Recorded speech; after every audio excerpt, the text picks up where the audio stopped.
Magandang araw mga batang IS. Ngayon ay ating pag-uusapan ang tungkol sa klasikal na Europa.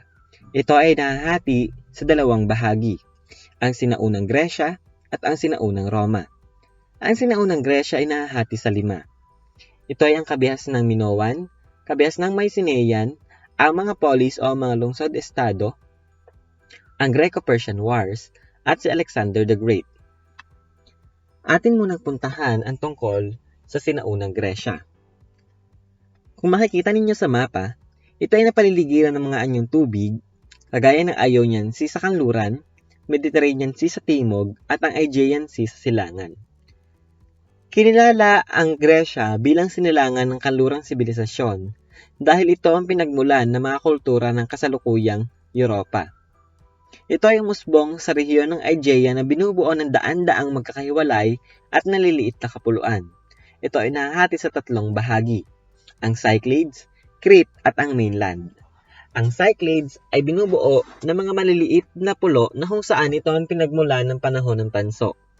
Ang Crete naman ay matatagpuan sa timog na bahagi ng Gresya na kung saan ito ang pinagmulan ng kabihas ng Minoan. Ang mainland Greece naman ang siyang pinagmulan ng kabihas ng Mycenaean. Tayo ay magtungo sa kabihas ng Minoan.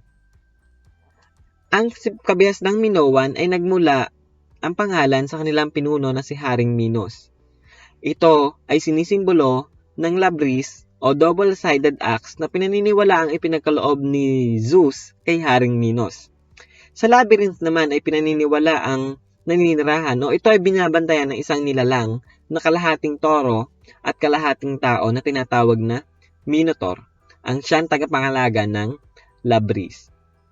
Ang sentro ng kaharian ay tinayo sa Knossos. Naging daan naman ng kalakalan ang Minoan o ang Crete sa pagitan ng Asya at ng Afrika na siya naging dahilan upang mabilis itong umunlad. Masasabi rin na naging maunlad na rin ang teknolohiya nito at mataas ang antas ng arkitektura. Naging mahusay naman ang kanilang mga artisano sa paggawa ng mga armas na yari sa bronze. Ang pamumuhay rito ay agrikultura. Mayroon silang isang sistema ng pagsulat na tinatawag na Linear A, ngunit hanggang sa kasalukuyan ay wala pa ring nakakabasa nito, kaya't limitado lamang ang kanilang nalalaman tungkol sa sinaunang kabihas ng Minoan. Pinaniniwalaan na ang kabihas ng Minoan ay bumagsak dahil sa 2 dahilan. Una ay ang pagsakop ng mga Mycenaean at ang pangalawa naman ay ang pagsabog ng mga bulkan na matatagpuan dito. Magtungo naman tayo sa kabihas ng Mycenaean. Ang kabihas ng Mycenaean ang sumakop sa mga Minoan at ito ay nabuo sa Peloponnesus na matatagpuan sa rehiyon ng mainland Greece. Ito ay pinamunuan noong una ng mga hari na nakatira sa mga citadel na napaliligiran ng mga pader. Si Haring Agamemnon ay nagmula sa kabihas ng ito at siya ang pinakakilala at pinakamayamang pinuno ng sinaunang Gresya. Matapos niyang sakupin ang Crete ginawa niya ito bilang sentro ng politika at kultura. Kilala rin ito bilang panahong Homer dahil noong panahong ito nakilala ang mga akda ni Homer na nagkaroon ng malaking papel sa kanilang kasaysayan.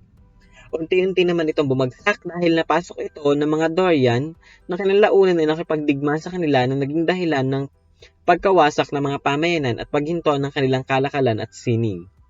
Ito ang naging hudyat ng pagsisimula ng Dark Ages o panahon ng kadiliman. Atin naman pag-usapan ang tungkol sa mga lungsod-estado ng Gresya o ang mga polis. Pagsapit ng 800 CE, nabuo sa Gresya ang isang unit pampolitika na tinatawag na lungsod-estado na tinatawag namang polis. Ito ay binubuo ng 3 bahagi. Ang Acropolis kung saan makikita ang mga templo at pampublikong gusali, ang agora na nagsisilbing pamilihan, at ang polis kung saan matatagpuan ang kanayunan. Ang institusyong pampolitikang ito ay binubuo ng hari, sanggunian at kapulungan ng mga mamamayang lalaki. Ang hari ang siyang may kapangyarihan at namamahala sa nasasakupan. Ang sanggunian naman at ang kapulungan ay may responsibilidad sa pagsasaayos ng mga kasong may kinalaman sa pamilya o angkan. Mayroong iba't ibang sistema ng pamamahala sa iba't ibang polis. Mayroon tayong monarkiya, aristokrasya, oligarkiya, tiraniya, at demokrasya. Ang monarkiya ay pinamumunuan ng isang hari o reyna. Ang aristokrasya naman ay pinamumunuan ng isang makapangyarihang pamilya na kalimitan ay nagmamay-ari ng pinakamalalawak na lupain sa kanilang nasasakupan. Ang oligarkiya naman ay pinamumunuan ng isang grupo ng mga taong may pare-parehong hangarin.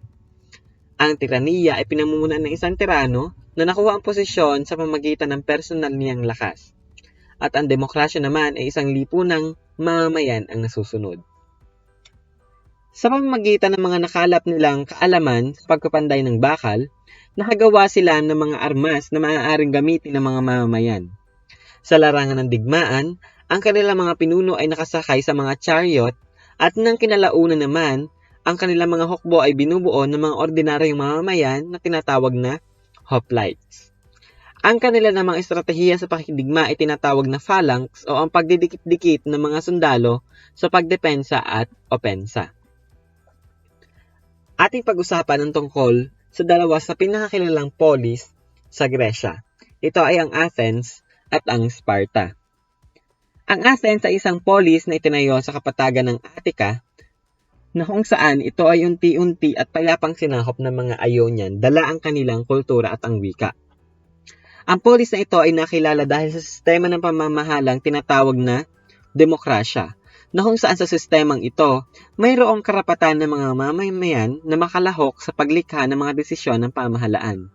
Ngunit, kalalakihan lamang ang siyang kinikilala sa lipunang ito at ang mga babae at alipin ay hindi kinikilalang mamamayan at mayroon lamang kaunting karapatan.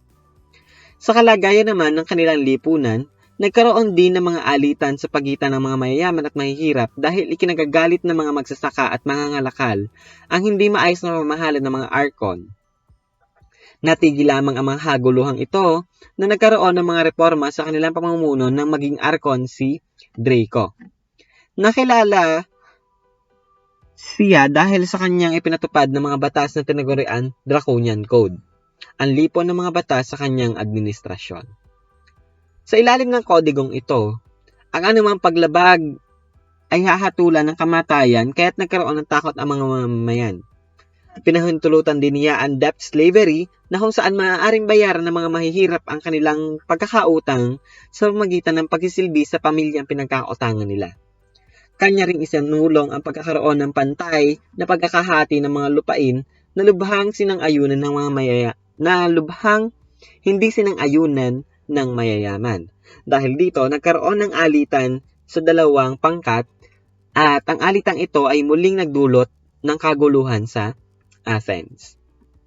Sa gitna ng mga suliraning kinakaharap ng kanilang lipunan, naging arko naman ang isang mangangalakal sa ngalan ni Solon na agad isinaayos ang mga suliranin ng mga magsasaka.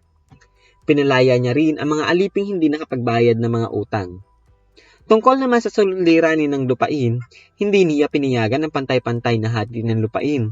Ngunit binigyan niya ng limitasyon ang lawak ng lupain na maaaring maging pagmamay-ari ng bawat pamilya. Kanya ring itinatag ang konseho ng 400 o ang Council of the 400 na binubuo ng mga piling kasapi mula sa pangkat na mayayamang may-ari ng lupa. Ang konsehong ito ang nagmumungkahi ng mga batas na siya naman pinagbobotohan ng asambleya ng mga mamamayan. Bumuo rin siya ng isang korte na binubuo ng mga mamamayan ng Athens, na kung saan dito maaaring ipagtanggol ng isang nagkasala ang kanyang sarili. Dahil sa kanyang kahusayan sa pamumuno, isinunod sa kanya ang katawagan ng isang mamabatas sa ngayon na tinatawag na Solon. Sa kabila ng lahat ng reformang ito, hindi pa rin naging pangmatagalan ang kapayapaan dahil sa tingin ng mayayaman, mas pinabura ni Solon ang mahihirap na naging dahilan upang siya ay mapatalsik sa pwesto. Pinalitan siya ng isang mamamayang aristokrata na nang naglaon ay naging isang tirano at siyang nagpalago sa demokrasya sa Athens. Siya ay si Pisistratus. Isa sa mga pangunahin niyang naging patakaran ay ang pag-alis ng ideya na ang mga mayayaman lamang ang tanging mamamayan ng polis. Nagawa niya ring bawasan ang oposisyon sa pamamagitan ng pagpapatapon sa lahat ng mga harlikang sumasalungat sa patakaran ng kanyang pamahalaan. Kinamkam din niya ang mga lupain ng mga harlika at ipinamahagi ito sa mga magsasakang walang lupain. Hinikayat din niya ang mga magsasaka upang makapagtanim ng ubas at gawing alak. Pinagbuti niya ang pagsasaka sa pamamagitan ng pagsasaayos ng irigasyon at pamamahagi ng mga kagamitang pang-agrikultura. Kanya ring pinasimulan ang pagpapaganda at pagpapagawa ng mga templo sa kanilang lugar. Sinuportahan niya ang pag-unlad ng sining. Ito nakapagbigay ng trabaho sa mga mamamayan, ngunit siya ay isang malupit na pinuno. Kaya't hiniling na siya ay mapatalsik na lamang sa posisyon ng naglaon. Pinalitan naman siya ni Cleisthenes na mula sa isang mayamang pamilya at may mataas na posisyon sa pamahalaan. Tinutulan niya ang pagpapangkat ng tao ayon sa kayamanan. Upang matugunan ito, hinati niya ang mga mamamayan sa 10 tribo nang naaayon sa kanilang kinaroroonan. Lahat naman ng kalalakihan na may edad 20 pataas ay ginawa niyang membro ng asambleya ng mga mamamayan. Ang mga miyembro naman ng asambleya na may edad 30 pataas ang siya naghahalal sa mga opisyal ng pamahalaan. Nagbuo rin siya ng konseho ng matatanda na binubuo ng 2 hari at 8 miyembro na may edad 60 pataas na siya nagpapanukala ng mga batas at patakarang pinagbobotohan ng asambleya. Ang 2 haring inihalal ay nagsisilbing punong hari, hukom at pinuno ng hukbo. Nang naglaon ay ginawang 500 ang miyembro ng konseho na kinuha naman mula sa mga kalalakihang may edad 30 pataas. Ang konseho ang siyang pumalit sa dating arkon at nagawa niya ring pairalin ang totoong demokrasya. Ang asambleya ng mga mamamayan ang siyang may kapangyarihan sa pamahalaan at ang konseho ng 500 naman ang siya nagpapanukala ng batas sa asambleya. Nakilala rin siya sa pagpapatupad ng ostrasismo, isang patakaran na kung saan ipinatapon sa malalayong lugar ang sino mang mapapatunayang banta sa kaayusan ng pamahalaan at ng kanilang lipunan. Puntahan naman natin ang naunang Sparta. Ang polis na ito ay tinatag sa lungsod ng Peloponnesus na kung saan napaliligiran ng matataas na pader kagaya ng sa Athens. Ang lipunan namang ito ay higit na mas malakas sa larangan ng militarismo o hukbong panlupa. Ang pagkakaiba ng dalawa, ang Athens ay mas malakas sa hukbong pandagat at ang Sparta naman ay mas kilala sa hukbong panlupa o militarismo. Ang lipunan ng Sparta ay nahahati sa 3, Spartiate, Perioeci, Helot. Ang Perioeci o ang Spartiate ay itinuturing na pinakamahalagang pangkat na binubuo ng mga nagmamay-ari ng mga malalawak na lupain ng mga opisyales ng pamahalaan. Ang Perioeci naman ay hindi mga mamamayan ng Sparta, ngunit sila ay malaya at nabubuhay sa magitan ng pangangalakal. Kailanman sila ay hindi maaaring maging mamamayan ng Sparta. Ang Helot naman ay mga katutubong na sakop ng Sparta at dahil nasa pinakababang antas, sila ay walang karapatan na makahawak ng anumang posisyon sa pamahalaan. Ang sino man sa kanilang pangkat na mayroong karamdaman sa isip at katawan ay agad na ipinapapatay. Ganito ang lipunan ng Sparta. So kung sino man ang mapapatunayan o makikita ng lipunan nila na mayroong karamdaman, sanggol pa lamang, ay agad na nila itong pinapatay. Ang kanilang lamang pamahalaan ay binubuo ng asambleya na binubuo ng mga kalalakihan at may tungkulin na maghirang ng mga opisyales ng pamahalaan na sila namang bumoboto sa mga halagang issue at patakaran at ang konseho ng matatanda naman ang siya nagpapanukala ng mga batas sa asambleya. Mayroon din silang tinatawag na ephors na siya namang nagpapatupad ng mga naipasang batas at may kontrol sa edukasyon at paglilitis ng mga kaso. Ang layunin ng lipunang Sparta ay makabuo ng isang mahusay na mekanismong militar upang mapalawak ang kanilang kapangyarihan.